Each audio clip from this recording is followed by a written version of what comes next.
Hi there, welcome back to the continuation of Cartographers. So before we've had the unboxing, and now I'm going to show you how to set it up, how to play it, and then a review. So this is the solo mode, this is the rulebook as we saw before in the unboxing. This is the pack of cards, the sheets of paper that you're going to be writing on. There's some ones that have already been carried out. Like I said, I've played it a few times now, and it's kind of been a victim of its own success. So many people really wanted to play it that for a start, I've only managed to play it so far as a 3 and a 4, but playing it solo I'll be doing separately, and what I'll be doing is taking you through the mini expansion in another video and also the solo play in another video too. So I've been going through and playing these various different objective cards, but the first thing you do is you set out the seasons. So the seasons will be in this deck, and we're going to start off with Season A. Let's have this right at the top. We do not need it for the majority of the game. It's just to tell us what cards we're going to be playing with. So A, B, C, and D. So these are things we're going to be scoring. We're going to have spring. Spring is going to be here. We're going to then go into summer. Now this game, it came from the States, so we're calling it fall or autumn in the United Kingdom, and I think some other countries as well. And then we go into winter. So what happens is we're going to have objectives, and we're going to be scoring them twice. In spring, we'll be scoring card A and B. In summer, we're going to be scoring B and C. Fall, we're going to be scoring C and D. And winter, D and A. So what things are we going to be scoring? Well, let's just grab some cards out, and let's see in this particular game what they'll be scoring for. So these particular ones I've done before. So we're going to have Shield Gate. So you earn 2 reputation stars for each village space in the second largest cluster of village spaces. Don't worry about what I'm doing initially. I'm just setting it up, and then you'll see what I'll be doing. In this one, you're going to earn 2 reputation stars. These are victory points, and the most victory points wins the game. For each water space adjacent to a mountain space, earn 1 reputation for each farm space adjacent to a mountain space. So that's going to go there. So at the end of spring, we're going to be looking and scoring points based on these 2 things here. So we have one of the red type, one of these yellow and blue types, which is basically farmland and water. We have the broken road, represented by this, basically pathways, and it's saying earn 3 reputation stars for each complete diagonal line of filled spaces that touches the left and bottom edge of the map. So I've done that one as well before. And finally, we have the forest type of card. And this one is earn 1 reputation star for each row and column with at least 1 forest space. The same forest space may be scored in a row and a column. Okay, so that is going to go there. So that's Greenborough. So first and foremost, we kind of have a theme going on here. When we're talking about villages, it's the Shield Gate. It's something to do with urbanization. Mage's Valley is talking about something to do with farmland and irrigation, you might say. Broken Road, obviously, to do with movement, and we've just spoken about Greenborough, so green and forest. So we have 4 objective cards, 1 of each type, and you draw those at the beginning of the game randomly. I've been going through them, so I've been trying out all the different ones. These ones I have used before, and I think particularly in that combination. So the way we're going to look at it is remembering that A and B and C, etc. Now, normally you'd have A's further down, but just for visibility, I find it easier to make sure that Shield Gate, because there's so much stuff on this card, closer to where we are is easier to make an understanding of what we're trying to be doing. Things that we could be focusing on. So we're going to have cards. These are the cards that basically we're going to be discovering, things that we're going to find out on our map that we want to be putting down. So we have 13 different kind of cards. We have Temple Ruins, Hinterland Stream. Now again, what's interesting here is the fact this does look like a hinterland stream. You have a stream symbol and you have farmland. Forgotten Forest, Temple and Outpost Ruins, some more kind of ruin cards here. The Great River, Treetop Village, Orchard, Hamlet, Marshlands, Homestead, again that's where Tom Vassell lives, I believe, in Florida. Fishing Village, Riftlands, basically it's one of everything. We have farmland, and we have some goblins, which I'll come on to. So the way this works is we are going to take these, we're going to shuffle them up, and we're going to turn them over, and you must mark something on your map. So the way that works, I'm going to keep these 3 aside for a moment because they're a bit different. But imagine we have these cards. You're going to shuffle them up, and then everybody using a pen and pencil, whatever you want to use. It comes with 4 pencils, so you can grab one. If there's more than that, don't worry, just grab an extra one. And you're going to firstly put your name. So you're going to put your cartographer's name, whoever you want to call yourself, your title. I don't know, you could say map reader, your kind of ensign. So basically you could say the earldom or whichever clan or race you represent, and then a shield of your kind of signature. Okay, so you're going to take something like this. You can play on the ruin side, which is basically this side of the map. This is identical to the side. You're simply playing with a different kind of layout. So imagine we're playing on the standard side, okay? It's called like the wasteland. This is the standard hinterland side of the map. And that's why it's double-sided, so you can do things twice. So the first card that comes out, let's just draw it. We all must draw this symbol here, this kind of shape, which is a T shape. And what you're going to be looking to draw is either that, like 3 across and 1 across. You could flip it, mirror it, however you wish to do it. And it's got to either be a farmland kind of thing, which is like a village, a red symbol with a house in it, or a farm space, which is basically fields. And this field needs to have lines going across diagonally, just so you can identify it from other things that might be drawn later. So you're going to think about that and draw whatever you fancy drawing. But bear in mind that in spring, we're going to start scoring stuff. So your second largest village is going to score you. So if you've got the largest village, once you've gone through spring, and I'll come on to when spring ends, then you're going to score points. So if we're only going to get one village out, we're not going to score anything at all. So maybe we don't focus on that. Maybe we think about fields. But it is still spring. It is A and B. We're doing the A and B cards. And what we've got here is the Mage's Valley. Normally what they do recommend is you actually put these cards away and you just view the top card of relevance. So we're talking about spring. So basically it's going to be this card and this card here. And again, maybe you want to be starting to put down some farmlands next to a mountain. These are mountain spaces. As we're going to be scoring 1 point at the end of spring, and we're going to be scoring it again, in fact, at the end of summer. So we could start building up some points. So imagine we start drawing in a farmland space here. Well, not only are we going to score a point, if we completely surround this mountain, we get to put a gold coin in. Why is that important? Well, at the end of each round, gold coins are cumulative. So you have A, you write in your total points that you achieved from doing card A, the Shield Gate card, and you might have 0, potentially, especially early on in the game, and for that particular kind of card. And for B, you're going to write your total points in for your water and your fields that are next to a mountain. Then you're going to put on your gold coins. So if you've completely surrounded that on all 4 sides, then you're going to put that in as well. So you can put these things wherever you wish to, but of course it's advantageous to try and completely surround one thing because that will work together with this card.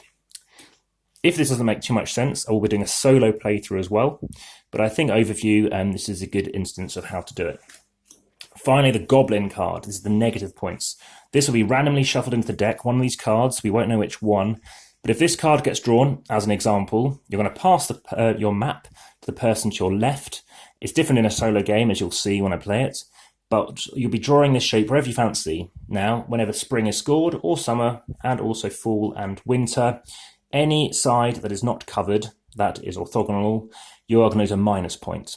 So it's in your interest to try and screw over your opponents in doing it like that. So that's going to be random. If the card doesn't come up at the end of a season, it just stays in there until the next season, and an extra card will be drawn, and it'll be shuffled again. So all these 13 cards will be shuffled again. Now, I spoke about some cards that are left out.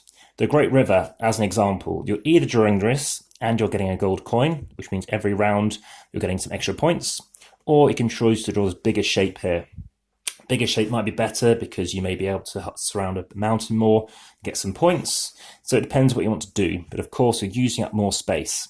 If ever you cannot draw a shape, you end up losing the ability to then obviously place it out. And instead, you've got to draw a single 1x1 square, which might not be very useful to you.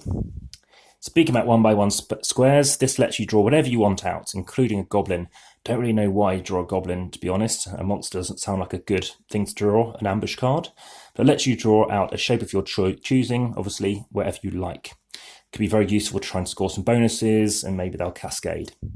Finally, the ruins. If this card gets drawn, you draw the next card, and what you're drawing is this shape, and it must cover one of these ruin spaces. You can cover ruin spaces whenever you like, but if you do it like this, and suddenly throughout the game you've ended up covering all of the ruined spaces, and this card comes up. You can only draw a single 1x1 square of those types. So that is the downside with covering up these ruins early on when these cards aren't in play. If you draw 2 of these, you draw 1, draw another, and then you draw a 3rd card. So the final thing is, when do seasons end? Well, we've got a number up here. Spring ends when 8 moments of time have passed.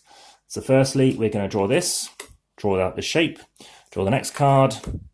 That's up to 3, so you kind of do it like this. When everyone's ready, you go again up to 5, 6, 7, 8 would stop. If we went to 9, then you'd finish drawing that, and then cleanup happens, whereby we start doing the scoring. So that's how the game progresses. That's the end of spring. We then move into summer. So remember, we're doing these cards, and it's also got time of 8. You then move into fall, which is time of 7, and winter, time of 6. So less time, but remember, you're scoring things again. So you're kind of balancing it. It's interesting that you do have more time early on, because I guess it takes longer to try and grow and score such bonuses. And in terms of now moving on to the review, you're thinking about, well, do I want to try and get, focus on just a few of these things? Do I focus on them coming back round again? What about those Goblin cards? Goblin cards are very interesting in a multiplayer game, because what happens is sometimes they go the other direction. And depending on when they come up, you're focusing maybe on trying to get rid of your Goblin, because it's better than covering up your other bonuses. But if you miss out on that bonus, you might have a chance to do it again. Sometimes you might not actually need to try to cover something over, because, you run the risk that you might well actually end up covering it yourself anyway. So it's very interesting, and it's, like I said, in terms of how popular it's been, I've still yet to play it 2-player, and the plan is to play it solo very soon. Now, by the time this has actually been uploaded, the plan is to already have played the solo, to be honest. In terms of player interaction and player count, it's recommended as a 2 by most people on BoardgameGeek. I think it works well as a 3, and I've played it as a 4, and it is effective, because if you're playing it 3-player, 1 person to your left, 1 person to your right, that's 3 players.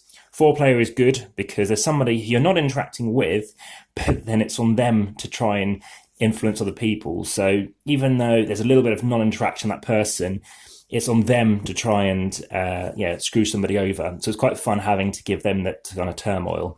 These symbols up here, by the way, are for solo play. It tells you which quadrant you need to be placing it out. If you can't place it out, keep moving up in that clockwise direction. Aside from that, I wouldn't recommend playing it more than 4, and that's because you don't have to read this text. There is information at the back of the rulebook if you want to look in more information. But keep an eye on this. You do need to be relatively close to keep an eye on it, especially if you're playing, again, there's 4 different sets, so lots of free playability, and you can shuffle them around. But the fact is, you might end up not knowing what something is clearly, and it does make sense, this, but until you've read it, you might not get it the first time. And this is for the solo play. This is for when you're playing it solo, you get your final score, minusing these off your score to see what your final score is. So the ruin side is the alternate side of this. It just gives you something else to play off, or less space to play with. And I'm just going to show you through some people's things. We have Magdalena, we have the Title Ruler, they've drawn this little trident, Aquaman kind of thing, Magel, and as you can see, they've gone for loads of village houses. These are the monsters, kind of spiky things, I think it was my drawing.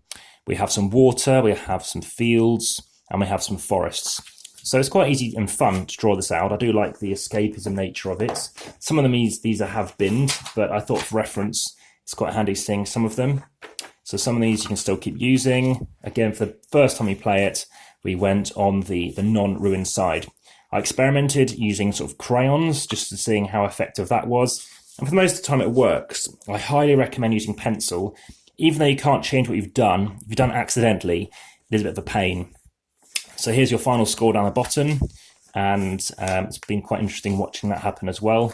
And in terms of duration, it's taken under an hour, including explanation, for regardless of player counts. And in terms of people's reactions to it, they really enjoyed it.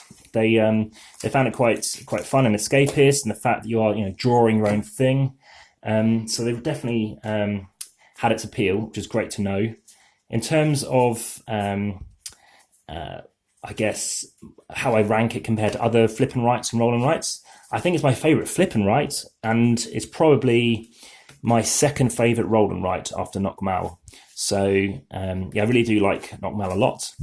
And as for this, this is a game that has been very popular and it's receiving lots of buzz, and I've definitely enjoyed playing it. So if you're looking for a game that's pretty small, you obviously you can laminate it, but you'll need something quite fine to deal with it unless you have the coloured pens.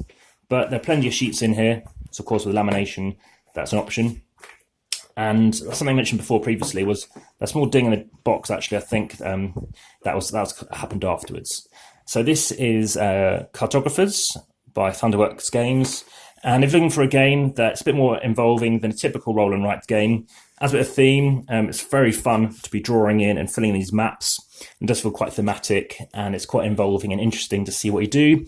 Very strategic in terms of where you're trying to actually place out your certain forests, as an example, thinking, oh, I want to leave that space, but another forest piece there, waiting for another forest card to come up. But then sometimes realizing, well, not scoring those anymore, so forget about forests, focus on something else until, I don't know, something like a great forest or the forgotten forest or something comes up, and you're forced to put it in. Maybe stick it next to a monster. So, hope you like that. I do like the meanness as well, found with a goblin. It's a nice bit of interaction. It's a great idea. Look forward to trying out that mini expansion. You basically can spend some of those coins to buy one of the 3 cards, and it can prevent wounds and all kinds of things. So, that's Cartographers. I'll put a link down shortly as well for the unboxing. Just fleshes this out a little bit more, and I look forward to bringing you the solo play and the mini expansion and telling you what my thoughts are on those. But if you haven't subscribed already, please consider doing so you can see videos like this first. I'm doing a lot of videos actually quite soon, and I'll also be doing some various other things that I've got coming. Additionally, please hit the like button if you haven't already, and put any comments in the comments below in YouTube. Thank you very much for watching, and have a nice day. Goodbye.